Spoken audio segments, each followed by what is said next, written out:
everyone. Welcome to my show. Autumn is here. I am your host, Francine Crawford, and today we're going to speak to Suzy McNamara. And it's very nice that she reached out to us because she was a caregiver and she has a lot of information to share in her journey and things like that. And she wrote a memoir. So let's listen to her. Let's welcome her to the show. Welcome, Suzy. Thank you. Thank you so much for having me on your show. It's really wonderful to be here. Well, thank you for wanting to share your journey. So many people have different journeys, and it always helps other people to hear what others go through. So first, tell me a little bit about yourself. So I've recently become a widow. My husband passed away about a year ago.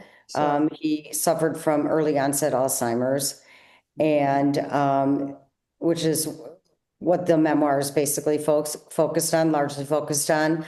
And in that same time, just a few months before he passed away, my sister and my best friend, who was my best friend, passed away from lung disease. So I'm a mother of four.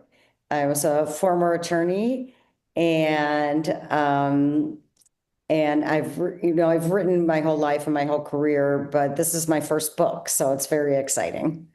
Okay. So tell us a little bit about your journey with your husband and hearing about him having Alzheimer's, and how did that change your life? Well, it was very shocking. My husband was 57 years old when he was diagnosed, which is quite young. Although since the time he was diagnosed, I've met many, many other spouses whose spouse suffers from early onset as well. He probably started having the disease when he was 52. So for 5 years, I knew he was different. I knew we weren't connecting in the same way. The kids saw that too, and his close friends, saw it as well.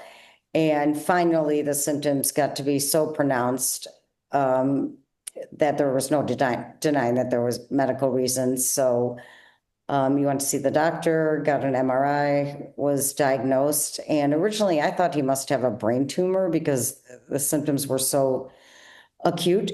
And but he was diagnosed instead with early onset Alzheimer's. And having a spouse with Alzheimer's changes every aspect of your life.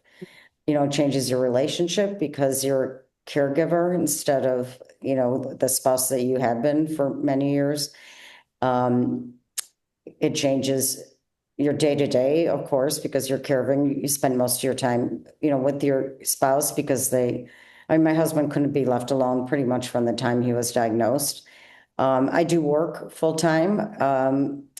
And so I was lucky to have a caregiver come on the days that I had to go downtown Chicago, but I worked from home a lot too.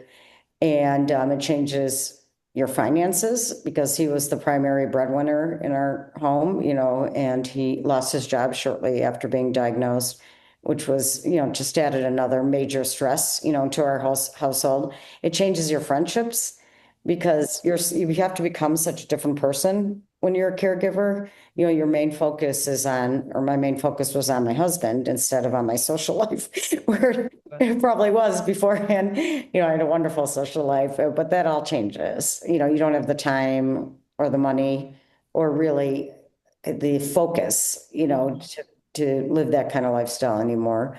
And so your friendships definitely change. And, you look to people who are ready to kind of ride or die with you, who will be there for you during the tough times. And don't mind the fact that you're this person.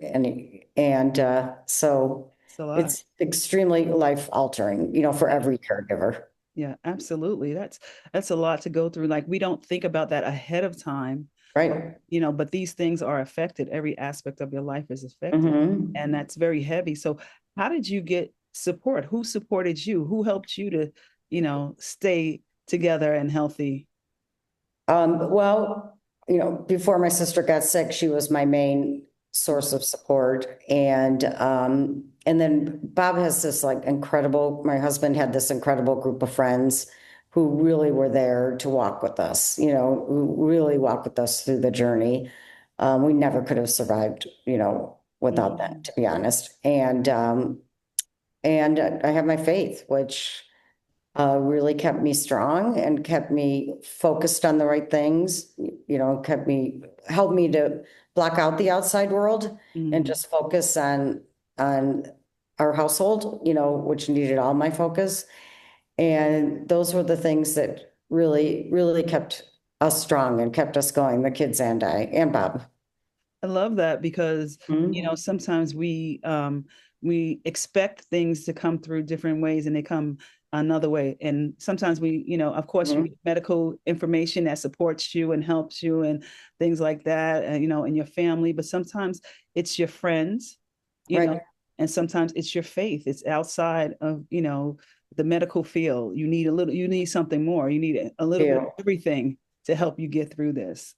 You do. And especially, if your loved one has a terminal illness, um, it really makes that part of the journey the saddest part, that they are going to leave this life, it makes that tolerable. I mean, I know that he's up in heaven, happy and healthy, and that's obviously enormously helpful. And all the, he suffered so much. And so did my sister. And faith really helps you put that into perspective as well. And so, yeah, it was very helpful. But our friends, our community of friends, I think the best thing they did, it's really tough with early onset or really any Alzheimer's because the patient loses so much of their identity of what makes them special. They lose it and they know they're losing it, so they feel terrible about that. My husband really struggled emotionally when he was diagnosed Wow. and before his diagnosed because he knew there was something wrong with him. And the friends, his friends really made him feel like the same guy, the same smart, funny, guy that they never looked at him differently or talked to him differently. They treated him like one of the guys and, he was so special to them. And that really helped him during all the years of his illness, feel like himself and feel like there was a purpose to this life. It was very difficult for him in the beginning. Did you get any help from any outside agencies like Alzheimer's Association or anything like that? Or anything in the community as an agency?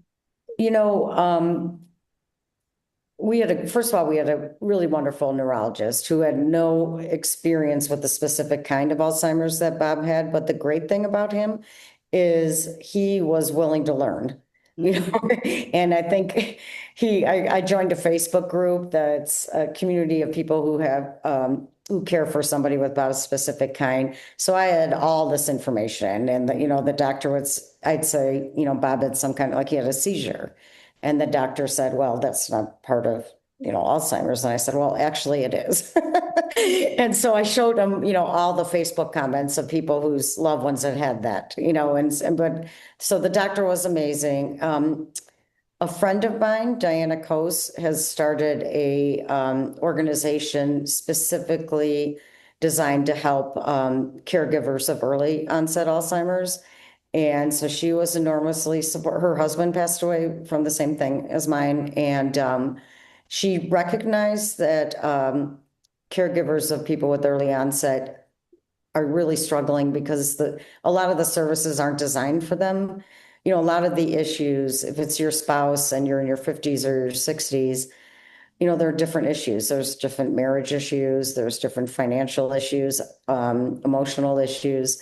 And so she started an organization with support groups and all that kind of thing to help. And yeah, that group was enormously helpful, Lorenzo's house. And I, I think those would be the two, like outside of the faith community. But really, for me, emotionally, it was my friends and my faith. Those friends in your faith. Can you give us a little bit about your journey of faith that helped you? That was there things that you did on a regular? Were there things that you did with him that helped? How did that look? Yes. So we participated in 2 Zoom prayer groups every morning, Okay. which I was not raised Catholic, but my husband was. And so we had one prayer group, which was basically all of our friends. and a lot of musicians. So it was really, we meet every day at 6:30 a.m. called the Prayer Porch. And Oh, there's wow. a lot of, prayers and prayers for other people and readings. And then we have these wonderful singers who sings I can't believe they sing at 6:30 in the morning and they sound amazing, and so, and my husband really loved that because, they were always so happy to see him, which made him feel great. And he remembered when they did the more old fashioned prayers, he was able to say those even when he had very difficult time communicating. He was able to remember and say those prayers. And then my parish has an online rosary group. But anyway, so that meets every day at 7:30 in the morning, and we do the rosary together, which Bob also loved. And our pastor was a good friend of ours, so he would always be happy to see Bob, and that was really wonderful too. We also, a friend is a Eucharistic minister and minister of care. So she would bring over communion every Sunday and, say the prayers with Bob. And that just made him, it was a good, it was really good for him to believe that he had a second life, going on to the next life, like Okay. just to have, because he was very aware that he was dying, from the moment he was diagnosed and Mhm. very focused on that. And so all of the spiritual, all the prayers and talking about heaven was helpful to him. And, but also the social aspect of having someone come, because he wasn't able to go to church Right. pretty early on after his diagnosis. He was unable to do that. So having some come over did that. And we loved having the visit too. Any social interaction was so good, emotionally, but also specifically for Alzheimer's patients because it sort of ignites parts of the brain. Mhm. So social interaction actually kind of pulls them a little bit out of the Alzheimer's. It really has a great effect. Oh, awesome. Yeah, it takes a village. It takes a village of people to help you to get through this. So this has encouraged you to write your memoirs. Yes, Let's talk about yes. that. Let's talk about that. Yeah, so writing the memoir has been like an incredible, well, first of all, I started writing it right after Bob died. So for me, I believe it was very cathartic, because I really had a tough time letting him go. You would think after 5 years of suffering this awful illness that I would have been better prepared emotionally, but I was not prepared at all for that actual ending. And in fact, he did all the signs, like reaching his hand up to heaven and all those things. And I pulled it down. Oh, wow. Yeah, I was like, you are not going anywhere, which was just such a mistake, obviously. But right after he passed away, I started my memoir. So I basically lived through the whole thing in writing, but that was just an amazing way to process the whole experience. So I think I'm super honest and I really talk about all of my many, many, many mistakes that I made along the way and all of the difficult, really painful aspects of the caregiving journey Mhm. and of the disease. And writing it all down for me was very helpful. And my whole point of writing this was to reach out to other caregivers or anybody who suffered loss or really any terrible challenge because you just feel so lonely. When you're going through something difficult, you part of it may be a shame. Like sometimes we feel ashamed of our problems, which is totally irrational, but I think that's a very real feeling. And so you sort of hide yourself away from the world a little bit naturally anyway. But a lot of it is because you don't feel like people don't understand because they don't, you know? Um, and so I'm hoping that other caregivers, other people who have suffered loss, will be able to read my book and feel, a whole lot less lonely. That is because, there's obviously a natural feeling like you want to run away from a terrible experience, of course. Like once it's over, you just want to get the Yeah. heck away from it as fast as you can. But I just really felt like I was just really pulled to try to help people. Mhm. Yeah. I mean, I learned a lot. and where over the 5 years, and where does, hopefully I can take some of those lessons and help save people from making some of the same mistakes I did, or, they can make their own mistakes. Don't make the same ones I did. Well, But yeah. yeah, that's my help, is just really, I really have always been lifted up Hmm. by sharing, sharing of struggles, and feeling that community has always lifted me up. So this is my attempt to give that to somebody else. Yeah, sharing information and sharing how you feel and stuff like that. Even if it's just people relate, even if they've done the same mistakes or whatever it is, Right. they can relate to it. And They will be able to. yeah, yeah, yeah, and it also encourages people and let people know that they're not alone. So this is and for you, it's a good way to go through your grief. Grief Right. shows up in different ways. So this is a way for you to like express yourself. I know it was for other people, but I'm sure it helped you to kind of release some of the things, even though going through some of the stuff may not be pleasant, but Mhm. it still gets you to, to think and to get it out and stuff like that. So, how are you still Absolutely. handling? Are you still handling the grief? How are you handling the grief? Um, I just had to read through my book again 2 times out loud in order to prepare it for proofreading. And it really brought me back right to that place. And I would say I've made a little progress, but there's still definitely a way to go. What happened, after he was sick for so long and such a different person because of the disease, um, I lost that part of him. But then after a little while, I started grieving, sort of the real Bob. I started, especially writing this book, because I write about our romance. I write about when we got together. I write about the magical years, and that was actually the hardest part of the book for me, Mm, because that really got to the heart of what was lost and how much I missed him. So I still have a ways to go. I don't think I'll ever fully process it or fully be okay with it, but I think that's okay. I loved him. I love him. yeah. And I think it's okay to be a little sad, and for my sister, I don't even think I've begun to grieve losing her, to be honest, because she passed away and Bob was just entering his last stage of Alzheimer's, which is very, very difficult to caregive for. And so I sort of pushed all of that aside because I really couldn't deal with it and still be Mm. able to care for him. And she was your So support too. yeah, Yeah. right, So you lost right. your support also. I think it's so hard to lose a sibling. Yeah. A friend of mine's brother just died, and I just know it's just really hard, difficult if you're close to them. And so I definitely have quite a ways to go on that one. I don't know when, but that's okay. I've got the rest of my life to think about my two favorite people, and I'm Mhm. happy to do so. Oh, that's a good way to look at it. Really. What would you say to people who are going through it? They say the spouse, that relationship when someone has Alzheimer's and it's your spouse is one of the hardest. What would Mhm. you say to give them some either encouragement or advice or something like that? What would you say to them to kind of help them through this hard time?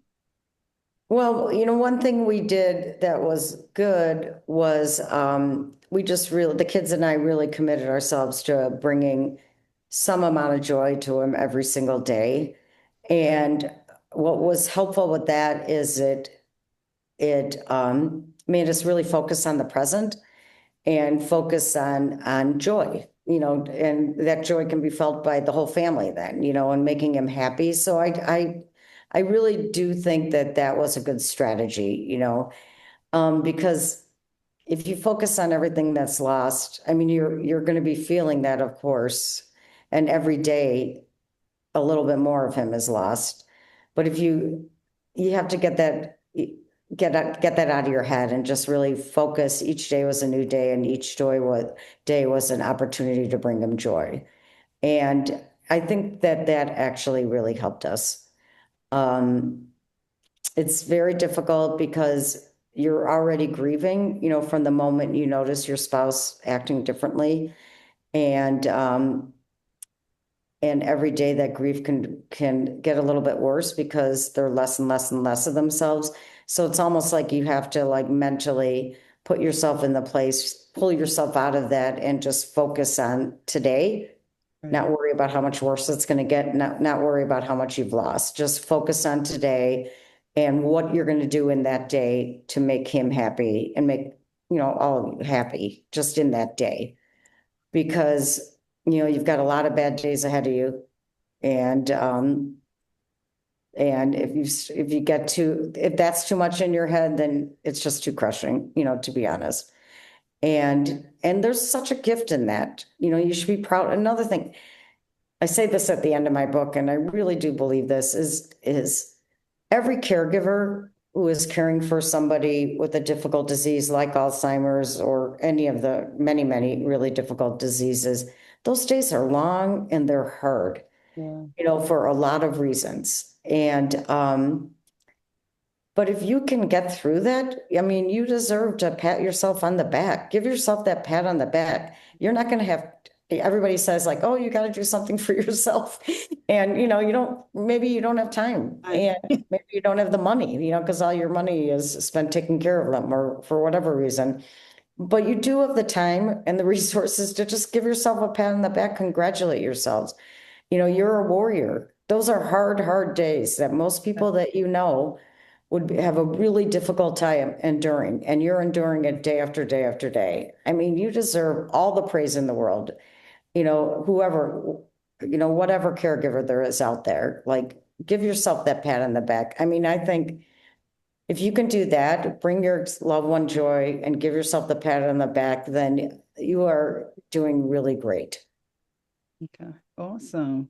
Well, that is so helpful to people because sometimes we don't take time for ourselves as caregivers and just Right? acknowledge because we may not have anybody else around us to say that or say something. Exactly. You got to do it for yourself. You've Yeah, got to. that's awesome. And you deserve it. I You mean, too. you're not, faking or anything. I mean, you deserve that praise. Those days are hard. Yeah, it's hard, and then you don't know how long it's going to be. So that's Right. also another pressure on you. But well, thank you. Right. What is the name of your book? So my book is called The Silkworm, the Magician, and the Sister Tree, and A Tale of Love and Loss. The silkworm refers to Saint Teresa de Avila, has a metaphor of a silkworm blocking out the outside world so she could focus on her relationship with God. And Okay. I think it's a great metaphor for caregivers too, because you really do have to block out the cares of the outside world to focus on your loved one. So I love that. The Magician is about the magic between us, a husband and wife, or, two people in love, and also the magic between two sisters or two, siblings who are close. The sister tree refers to when my sister passed away, we put a plaque for her at a tree at a local park. And I ended up inviting other sisters who have lost their sisters to bring a stone with that sister's name on it and to make it a tree for everyone who's lost a sister. Um, And it's really great because my sister was very humble, and to be surrounded by all those women has just been like incredible. It's really beautiful. And to see all the names of the sisters and all that is just really, really beautiful. And it makes me feel like I'm in such a community. mhm. Um, so that's the sister tree part of it. Oh, that's great. That's great. Yeah, it's great. So anybody in the Chicago area, if they Mhm. would like to, if they've lost a sister, I mean, I would be so humbled and overjoyed if they would like to include their sister in the stone at the tree. It's quite beautiful. Like, How it's would they just know lovely with to the see. location? How would they know? So I am on the north side of Chicago, in a suburb just north of Chicago. Okay. So, yeah, so it's really been a wonderful thing. I go there every day and I can think about my sister, and I love, the best part for me is when somebody comes to place a stone with their sister's name at the tree, then we tell stories about the sister, and it's just really wonderful to hear all of those stories. Kind of So like a campfire thing without. it is, Stuff. Yeah. it is, and it makes us all happy. That's one thing, if you start remembering the good times. And what's funny is about the sisters is almost every single one of them says what they remember most are their phone conversations with their sister. And that's what they miss the most is being able to pick up the phone every time. I mean, even today, I was like, oh, I want to call Lizzo. Oh, I just think that's so funny about women, and those bonds, like yeah. so much of it is in phone conversation. Mhm. And it's just so fun, that everybody said that. I should put a little statue of a phone Oh, next to the sweet. plaque. So yeah, it's really great. Yeah, keep the memories going. That's awesome. That's awesome. Yeah.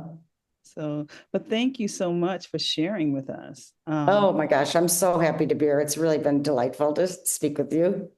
I'm sure that it'll help someone, and I'm sure people can relate to it. And it's always good to be able to um, tell your story because it helps others, and I think it helps you. I think people want to talk about their stories. I think people want to share because it does They do. help. I mean, you could see the sense of relief that people have when they say whatever terrible thing is happening, and I don't flinch. I'm so happy, to give them the opportunity. I love hearing people's stories, and if they're painful ones, then I mean, I feel honored by the fact that they're sharing that with me. It really is an honor. Right. Yes. Yes. Well, thank you for giving us this honor for you sharing your story, and Oh, thank you so much. do the best with the book, and just let us know where to get the book from. Oh, I will. Well, it'll be, once it's posted on Amazon, I can definitely send you the link, but we're hoping to have it in bookstores as well. So Okay. Awesome. So it'll be out soon. yeah, it should be out by the end of May. Oh, great. Yeah, yeah. Now I have the cover. A friend of mine actually did an absolutely gorgeous painting of the sister tree, and Uh-huh. that's the cover. It's really beautiful. She's an amazing artist. And so we have the cover, the book's done, just a couple of, they have to lay it out or whatever. I don't really know much about publishing, Right. but I know that they have to lay it out, like, do the layout and yeah, we're good to go. So Awesome. Awesome. Great. Well, congratulations on your book, and just thank you. continue to reach out and help other people. We really appreciate that. Thank you. Well, thank you for helping me to do that. All right. Okay. Well, take care. Okay. Thank you, Francine. Bye-bye. Bye.